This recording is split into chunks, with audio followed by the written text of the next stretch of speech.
So welcome to Monday Money, my regular little chat on YouTube. I might go and get my sunglasses actually because it's a bit hot and I thought the light would be best sat in the corner of my garden. But I'm a bit squinty, aren't I? Yeah, let's go get my sunglasses. Whilst I'm walking, I can show you what's going on in my garden.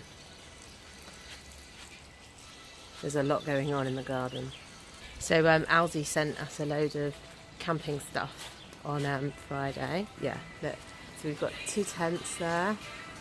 Oh, we just brought the table out. We've got a big marquee thing which goes into a backpack, which is pretty amazing. What else did they send another thing. Oh, the inflatable chair, which is inside. My hammock, which is 2 years old. Love my hammock. And then this is a big swimming pool, which I'm just in the process of filling before they put a hose pipe ban on. Once it's filled, if we get chemicals with it, it will last all summer. And the boys, bless them. So I went over to my friend's house yesterday for a barbecue, and they didn't want it, so we came home with it. The boys, very, very insistent on Mummy, please make sure you fill the paddling pool with water today. So it's all ready when they get home. Here we go, sunglasses. Right, Paddy? Paddy? There's Paddy. Paddy's very old, very skinny. I need to take her to the vets to make sure she's okay, because she's probably not. So yes, Monday Money, I witter on. Yeah, I haven't written my Monday Money post. I need to go and do that. But I thought I'd do this video first because I know I'm going to write in it. Yeah, it's 5 years since I started Mrs. Mummypenny. Can you believe that? 5 whole years. So, yeah, I published a post on Saturday. A really lovely post, actually, that I just sort of wrote off the cuff. But it was things that I'm really proud of, things that have made a difference, things that I've messed up and learnt from. But yeah, it was a right mixture of highs and lows. So it was a great post. I'll pop a link below so you can go and read it. But yeah, so I started Mrs. Mummypenny 5 years ago whilst I was on maternity leave with Jack. So Jack's just about to turn 6 in November.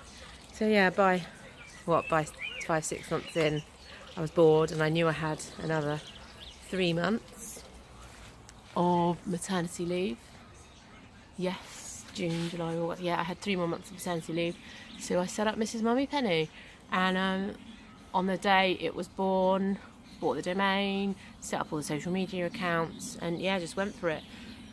So I did go back to work for, not for that long actually, about 1.5 years I went back to work. And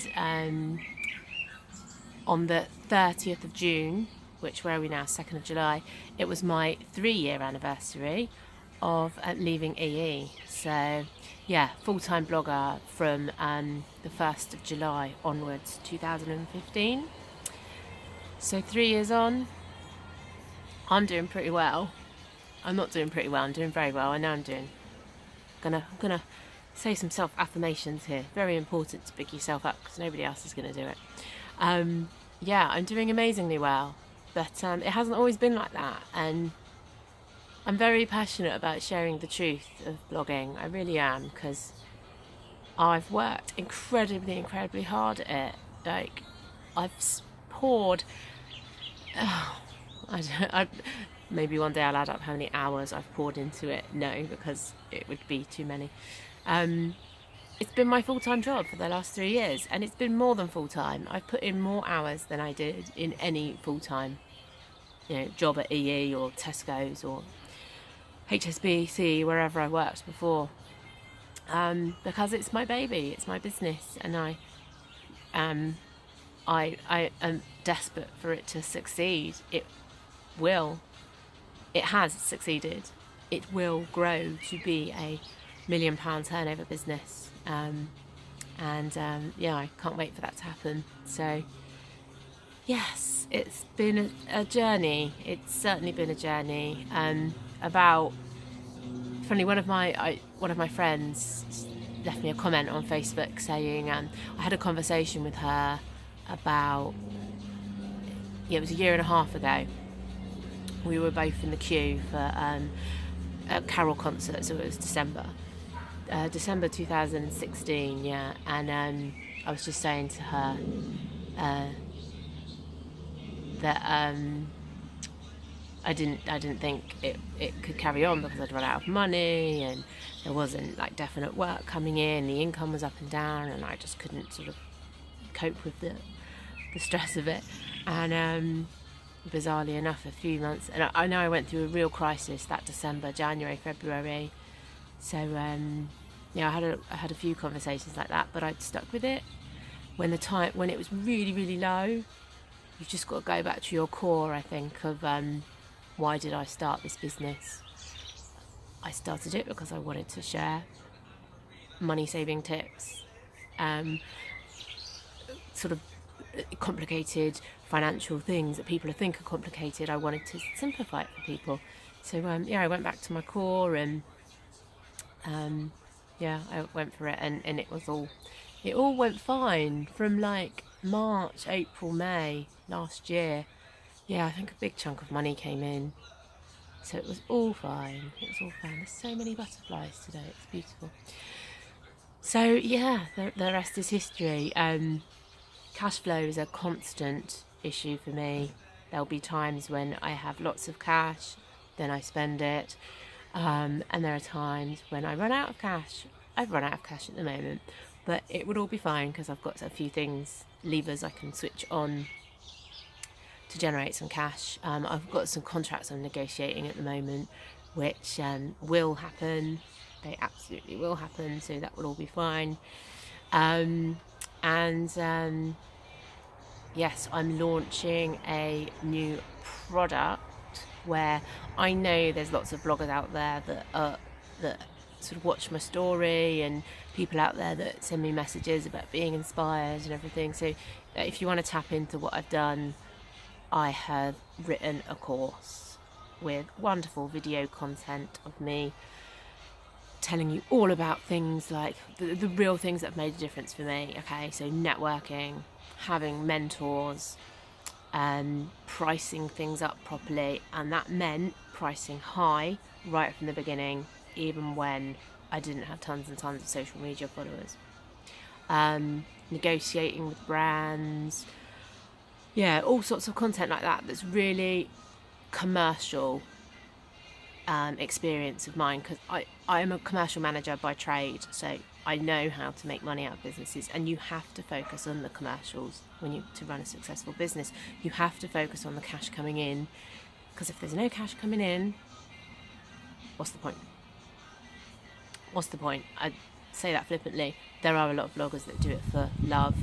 I know some incredible bloggers who maybe already have money and don't need the revenue from their blog to, pay the mortgage. I need to pay my mortgage, so I need to generate income from my blog, and I need to generate a lot of income. I need like £2,000 a month alone just to pay for the house and the bills, and then I need like another couple of grand a month to pay my team.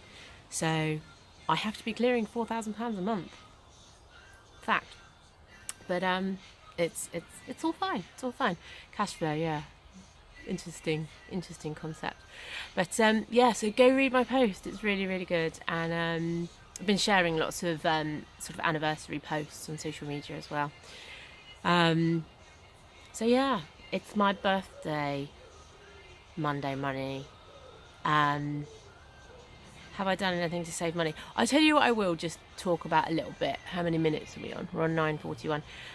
I'll just spend a minute talking about the fact that I do have a bit of an issue with spending money at the moment. Got various addictions in my life that I'm exploring. I binge drink to cope with. That's my coping mechanism. And I also spend. So I've been spending too much money recently, just the fact. I went through the credit card statement for June, which was £1,500. £850 went on food, which was because I didn't do any big shops. I didn't do any Aldi big shops. It was loads of top-up shops and just, sporadic visits to Tesco where you spend like 40 quid, or to Asda and to the co-op. So yeah, a lot of money spent on food, loads of money spent on petrol, quite a bit spent on eating out. And it's just, we can't have months with £1,500 credit card bills, because that £2,000 a month that I need to, pay for the bills for the house, that suddenly makes that £2,500, because I allow for 1,000. So yeah, that's unfortunately got to stop over the summer holidays, which is going to be a challenge. But we've got our pool now. Free activities, at least one day a week, is going to be spent in the garden, relaxing in our tents and our hammock and our trampoline and our basketball net and our football net and all the things in our garden. And we are not going to cane a load of money this summer. I have lots and lots of content with brilliant ideas on how to save money over the summer holidays, which I'll put below as well. Because I read a post from Emma Maslin, the Money Whisperer, the other day, and she quoted a number, something like we spend, is it £160 a week on the children every week through the summer holidays? So add that up, that's nearly like £1,000, isn't it? Just on a 6-week period. So I'm going to not let that happen. Let's see how we get on. That would be a good challenge, actually. How much money can we actually get away with spending? Emma Maslin, I'm going to message you. That could be a really good challenge for how much money we spend over the summer holidays, because we'll both be in a position of looking after our kids for the whole time. Anyway, anybody else want to be in this challenge? This is a really good idea that I've just come up with off the cusp, inspired by Emma. But yeah, so that's it. I'm going to go. So have a wonderful week in the sun. I hope this weather continues, and I hope it continues into the summer holidays, not just these last few weeks while the kids are still at school. And I will speak to you soon. Oh, don't forget to tune into my radio show. It is live. It goes out on air 11 till 12 every Tuesday on SG1 Radio. Pop a link to that below as well. The episode going out tomorrow, Tuesday the 3rd of July, is with Kerry Rycroft as a guest, and it is an incredible episode, probably one of my best. I will say that because we get on very well. Anyway, bye. Don't forget to subscribe.